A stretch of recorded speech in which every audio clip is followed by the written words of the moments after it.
Your energy matters. That is the first leadership lesson that my guest Spencer Holt wished you'd learned earlier.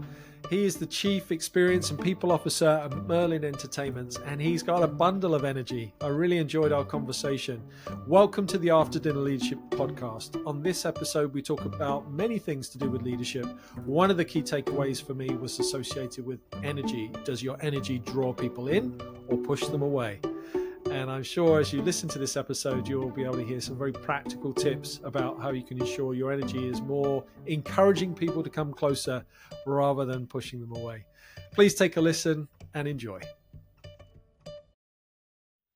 Welcome, Spencer, to the After Dinner Leadership Podcast. It's lovely to have you with us.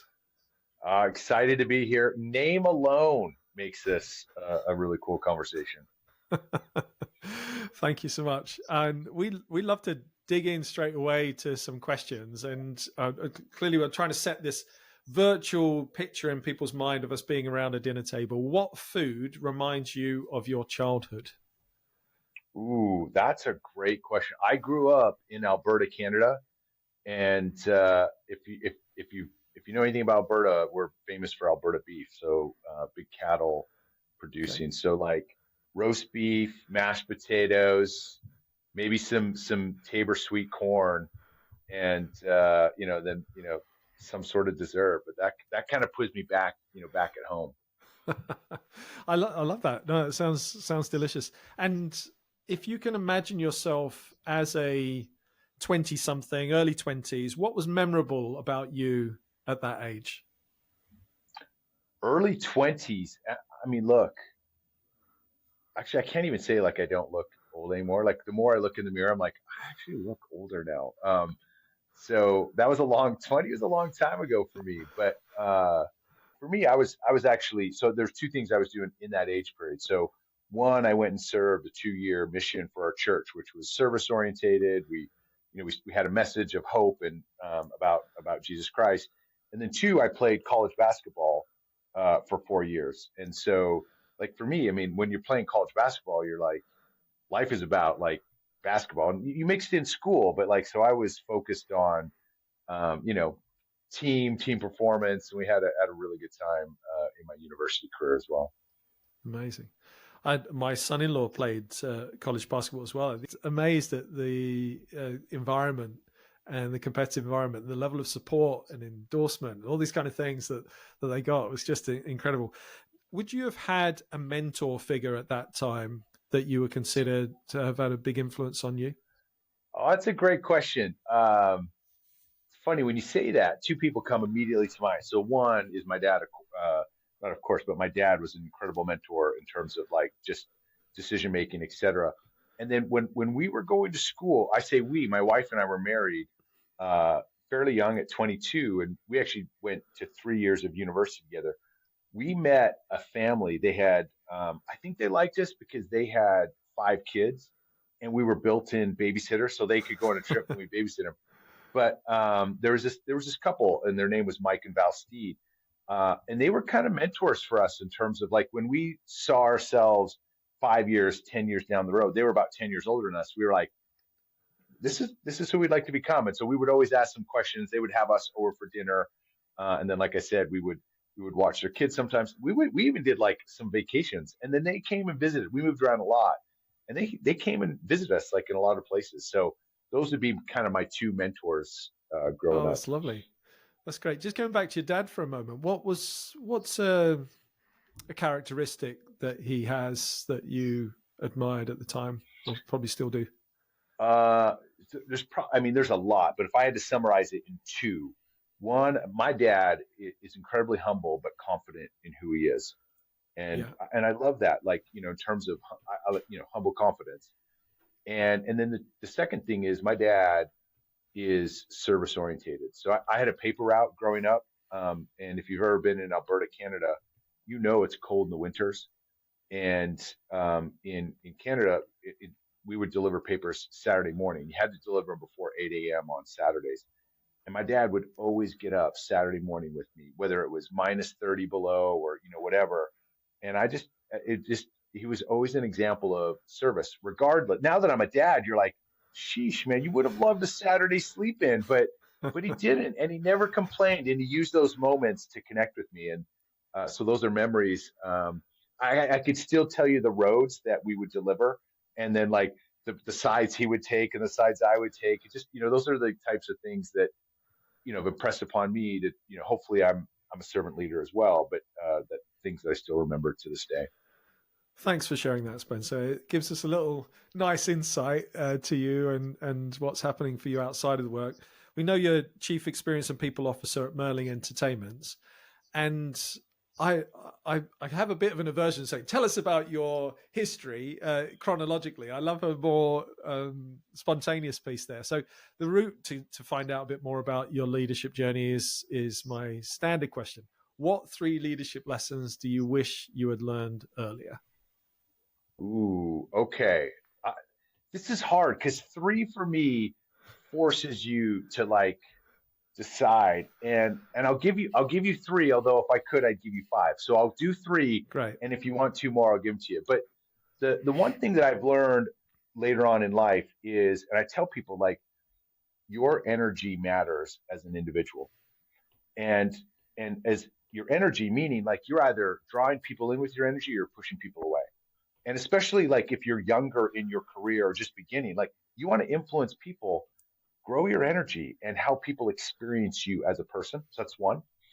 The second one for me is I love the concept of soulful curiosity. And like as you get older, you realize leadership is not about having the right answers; it's about asking the right questions. And so I just wish I was, a little bit more curious and not so quick to pretend to know everything, but actually lead with curiosity. So that would be number 2. Did you And then the say third, soulful, Spencer? Did you say soulful? soulful. Yeah, like Okay, I think, we'll come back to that in a second. yeah, That's right. That's right. absolutely. Good. Yeah. And then if I had to pick the another one, again, you're holding me, you're holding me here to these 3, is your community matters. And what I mean by that is oftentimes what I realize, if you want to do really cool things in your life and want to get really cool things done, very rarely does it happen by yourself. Mm. And so be really intentional about the community of people that you're surrounding yourself with, but then more importantly, like how you use people in your community. Great. Oh, those are fantastic. So let's dive in a little bit more. Okay, I'm going to pick up the soulful curiosity straight away because it was a phrase I've not heard before. So I get the gist of it. I love wordplay. You've chosen to describe, I guess, a form of listening as soulful and curious. Please explain. What do you mean by soulful? I remember a good friend of mine that I met when the first time I was living in the UK. I met this guy named Siddhanshu Pashul, and really good. He should be on your podcast, by the way. Super good guy. Went to MIT. Like he worked with Nelson Mandela. Like just he's so cool, and he's one of those guys. He's originally from India, And I remember when I first met him, he had like kind of the cool wavy hair, like, and he talked to us about being soulfully curious. And he was somebody where like he was so smart. You knew he was smart, but he didn't tell you it. But it was because he was curious about everything. And so you can like be curious about 1 or 2 things. But soulful curiosity, in the way that I define it today, is that you're not just curious about something that you're interested in. You're curious about life. And as people experience you, or you're trying to be influential, when you realize like you don't have the right answers, and honestly, the answers you're looking for is by the way that you not only ask questions, but the way that you seek information changes. Like be willing to change your point of view because of your curiosity. Yeah. And so don't be curious to prove that you're right. Be curious to see if that your position should change. And that for me is like why soulful curiosity as well. And then I'd be remiss. Someone else that I ran into a while ago that I worked with also helped me discover this phrase, because we'd always talk about like when you experience change, like people fight, flight, or freeze. And one of the antidotes to that is like be soulfully curious as to why you're experiencing something. So there's my little blurb on why I think that's important. I love it. I love that. And what you've made me think of is a friend of mine who I've gone skiing with quite a lot over the years. And his name's Roger, and he sits on a chairlift, and maybe there's six other, 4 to 6 other passengers. By the end of that journey, 5, 10 minutes later, we got to the top. He will have opened up a conversation with somebody who was sitting next to him and explored it and just been curious. And so, one, he's been braver than your average Brit to Yeah. go beyond, sort of that conversation, which I often struggle with. But then I love just sitting there listening to him talk to these people about stuff and just asking these questions. And it's almost he comes off the other end with their bank details. He's got into real soulful conversation, and I've found it fascinating. And it's something I've always admired in him. He's got this great ability. It's a skill that I'm trying to work on some more with these types of conversations as well. So the sense of it then is how I'm interpreting that is the ability to get beyond the outer elements of the conversation and get into the soul bit. Is like you're getting into the psyche, the drives, the motivations, Totally. who the person Yeah. is in reality. Yeah. It's going well deep below the surface. Yeah. And again, like you, I have a podcast, and I remember not too long ago somebody that I interviewed. He's like, real listening is your willingness to change your point of view. And I think that and I love that, right? Because sometimes we listen to prove that we're right, and we want to and it's not always a bad thing. Like we all have our unconscious bias, but it's like be curious enough to be like, maybe I don't have all the right answers. And when something that is different from the way you think, like you treat it with open arms versus closed arms. And if you can develop that habit at a young age, you become like your friend on the ski lift. Like all of a sudden people want to talk to you because they realize you're not asking questions with an agenda. You're asking questions because you genuinely care. And that's, people love to talk, and they want to talk about things that are important to them. And if you can unlock that, you become incredibly valuable in not just the workplace, but I think in life. Yeah, I agree. That's a lovely link to your first point around the energy, what draws in, what pushes away. And I guess there's an example of one thing there. Someone who's younger might I don't know, make mistakes, but kind of struggle with this drawing in people and pushing people away in terms of energy. What have you observed either in your children or in younger people where they might miss the mark a little bit? Absolutely, because sometimes, look, today's society is like, hey, be you, and they'll be like, just do what makes you feel good, and don't worry about what other people think. And you can do that. That is definitely one way to approach life. But then when you don't get hired for a job, or people aren't listening to you, and you start to wonder why, it's because there are consequences if you're not self-aware of how you come across and how people experience your energy. And what I have found in my research is our most influential leaders, and that's not by title, by the way. It's like your ability to influence projects, or maybe your ability to execute through other people. Or the reason why people are always asking you to get involved in stuff is because they experience people's energy by saying, huh, they might be different than me, but I really like the way that they express themselves. Or they'll often say it like they just got a good vibe about them. Yeah. And what I've found in my research is that's not by accident, by the way. Like people have energy formulas, and it means that you have to be consistent. And there are certain things that are proven to say, if you want to have a good vibe, guess what? There's some things you should be doing every single day to be able to have that. All right. I want to explore those with you. And before we get to some of those tips, I guess that paradox that you've highlighted here, I'd love to get your thoughts on this. So it's along the same lines of this idea of being vulnerable and being you and being authentic, these phrases that are used a lot. And I'll give you an example. I've struggled with aspects of workload in the last 6 months, and just it's been nice problem to have in terms of the business growth, but kind of struggle with it and kind of feel like I've been spinning plates, and it's been a work in progress for me in terms of just getting that right.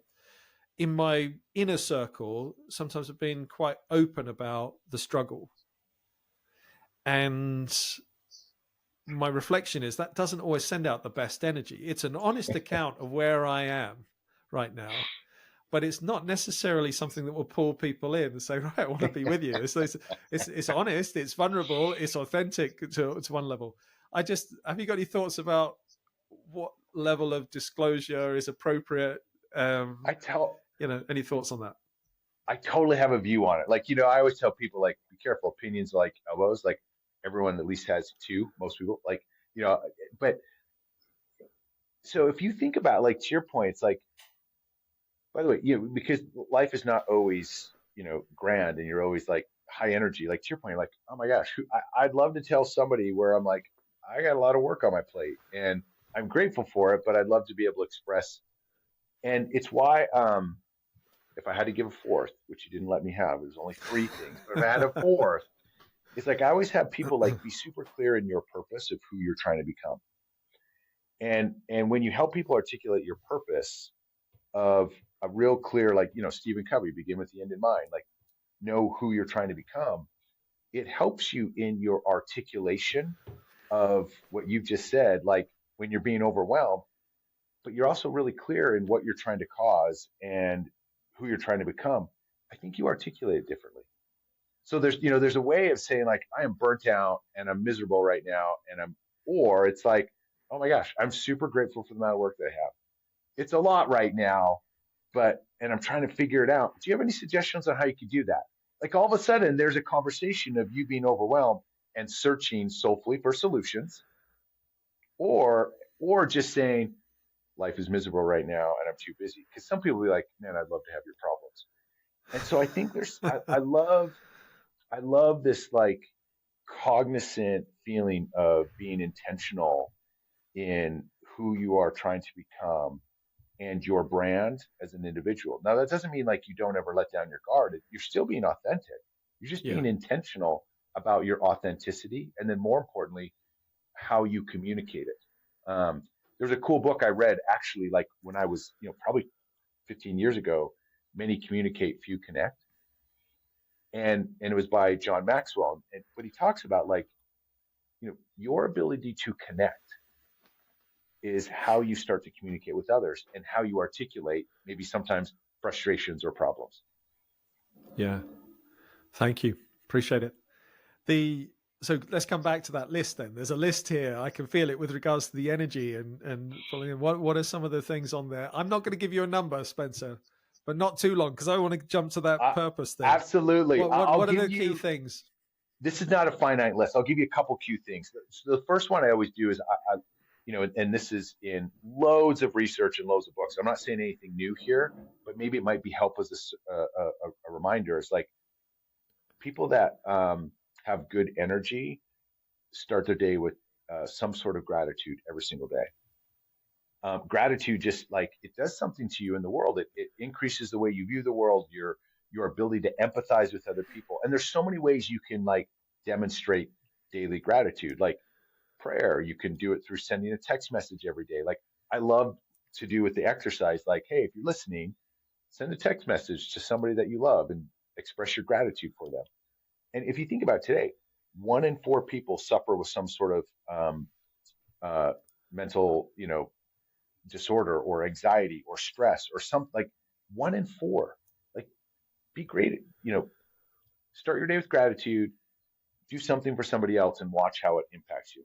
So that's the one. Another one that I'm a big fan is like the sleep formula. Like, if you want to, like, have good energy, guess what? You can't cheat sleep.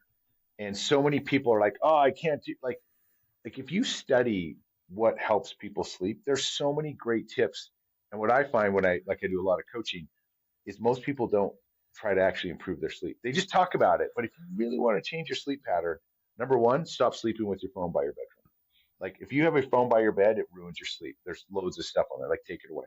So fixing your sleep.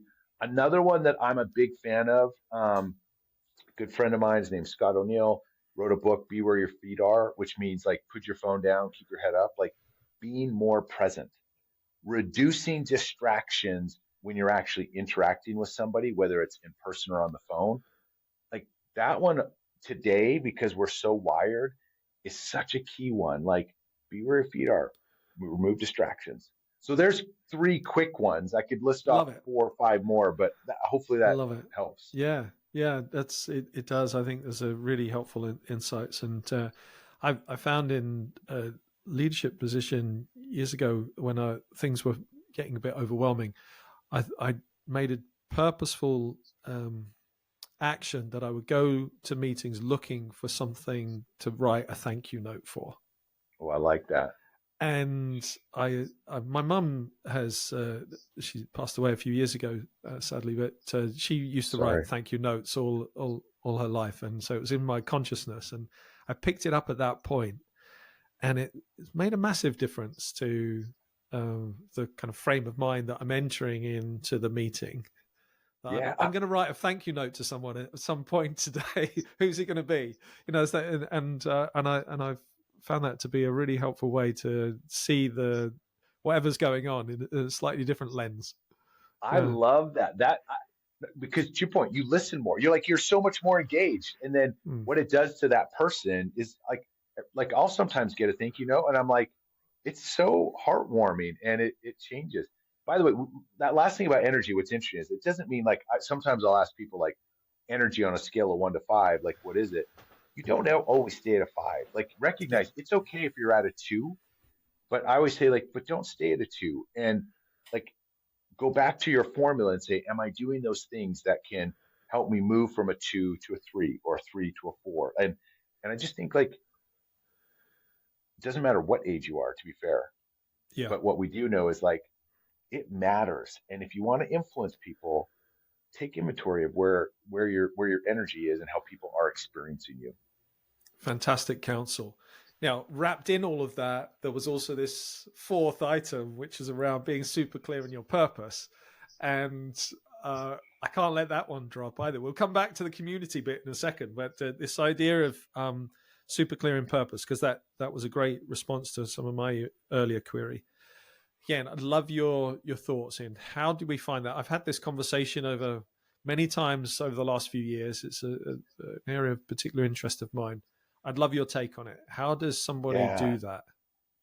And by the way, to your point, like the reason why I think it's so important, because I think it's really important. My wife, she used to say I struggle with the one because she's like, I don't know my purpose. And she's like, every time I try to like put something down and go through the exercise, she's like, I feel like I have 3 or 4 purposes. And she's like, I don't want to be defined by just one. And I love the struggle because especially when you're young, like if I were to articulate my purpose at 24, it's changed to what it is today. Right. And it should, I think, in my mind, like as you mature and you gain experience, there's probably should be a red thread through it, but it's okay if it like the words change and maybe the emphasis change a little bit.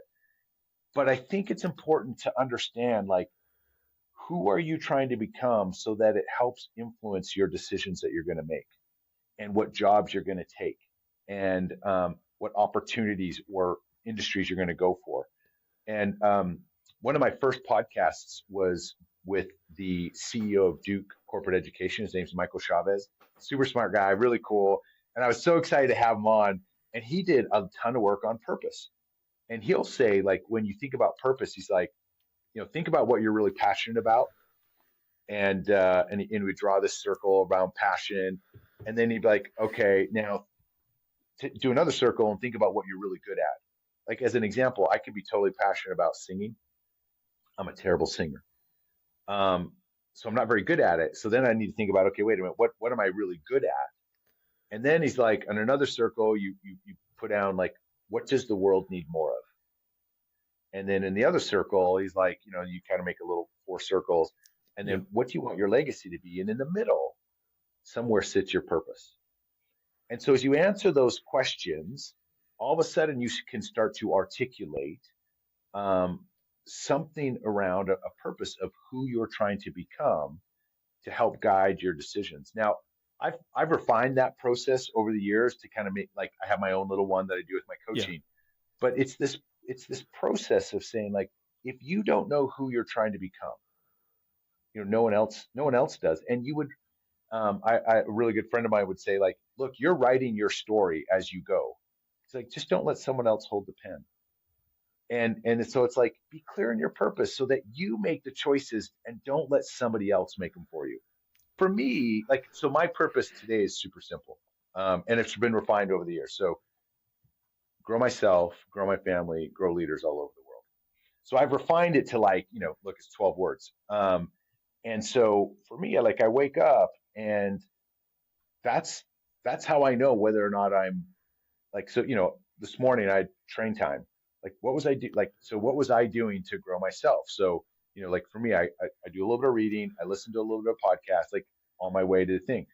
And then when you think about like family, I got three kids away in university. Like, what can I do to help? So I'm always sending each kid a message or a family chat a message.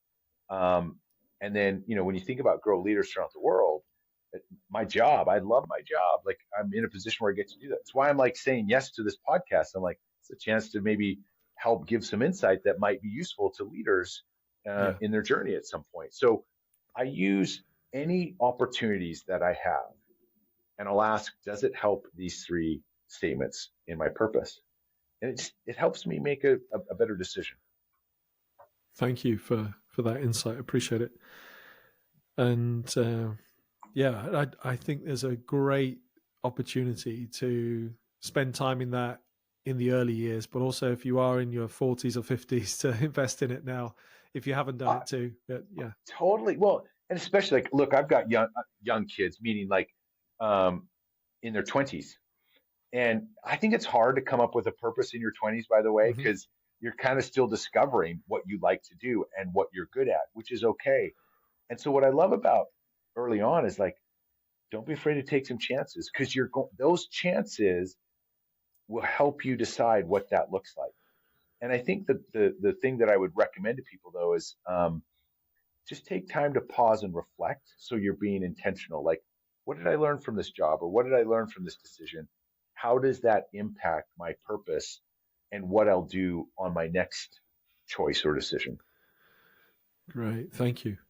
Now, your third item was around your community matters, and you've lived in lots of different places across the world.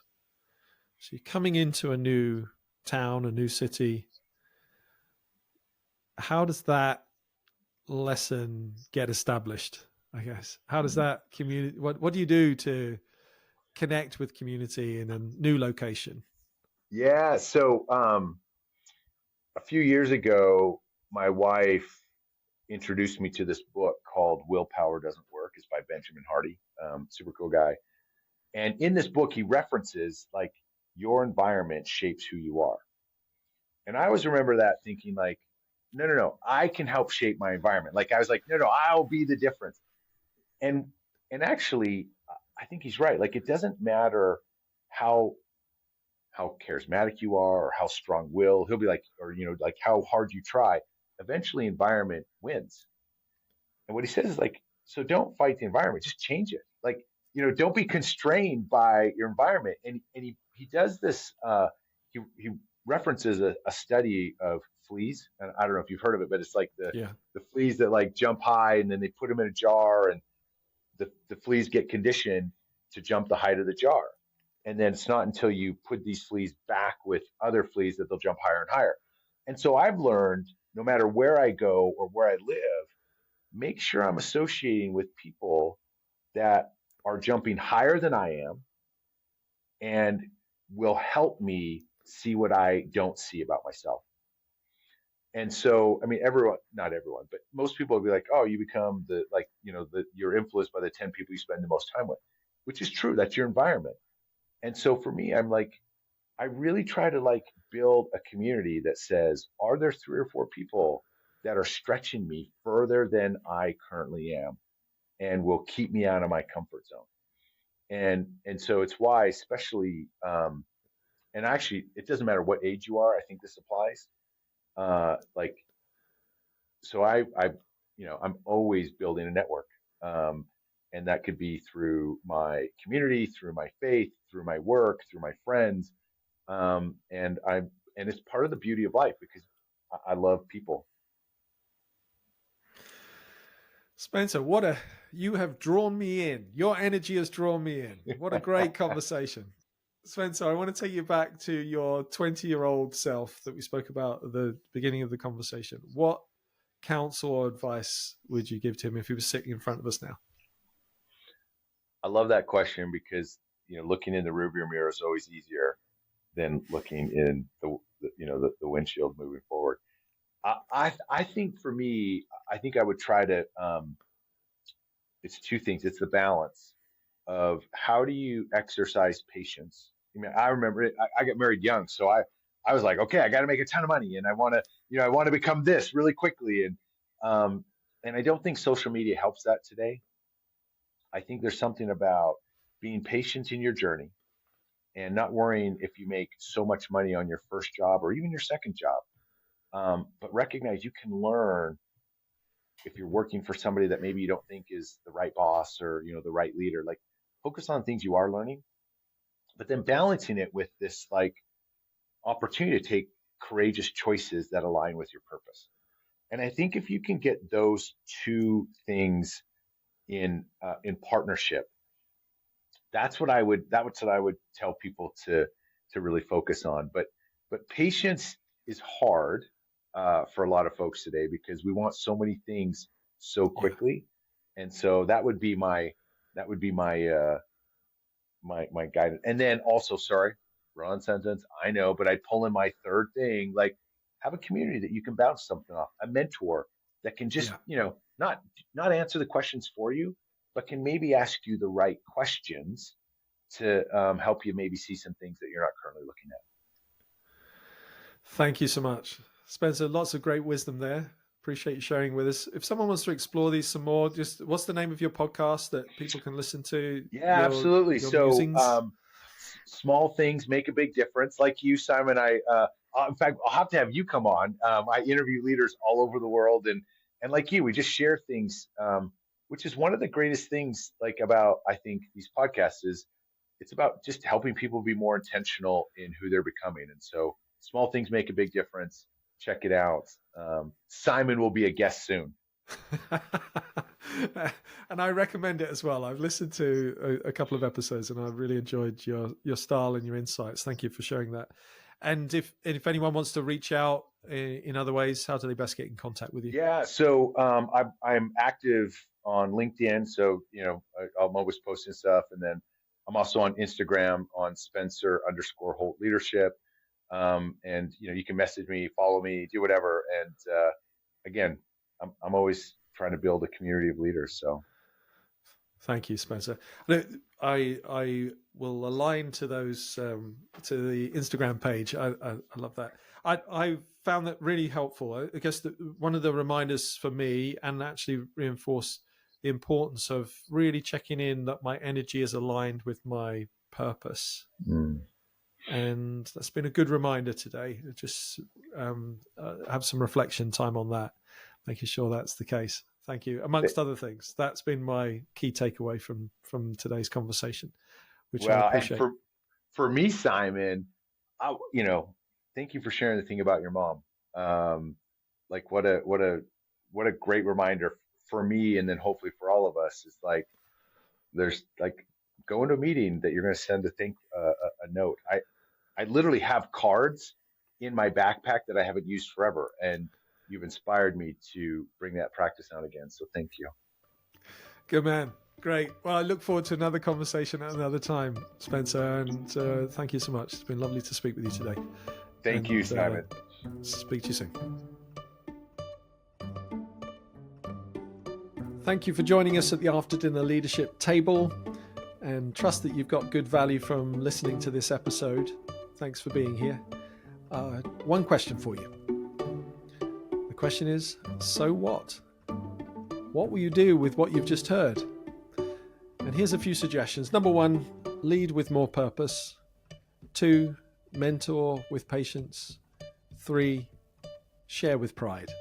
You think of anyone who you know that would benefit from listening to what you've just heard, that would help them to be a better leader today or in the future. Please share, like, subscribe. It helps other people to consume the content. And we wish you all the very best of success. And please listen again to another After Dinner Leadership conversation.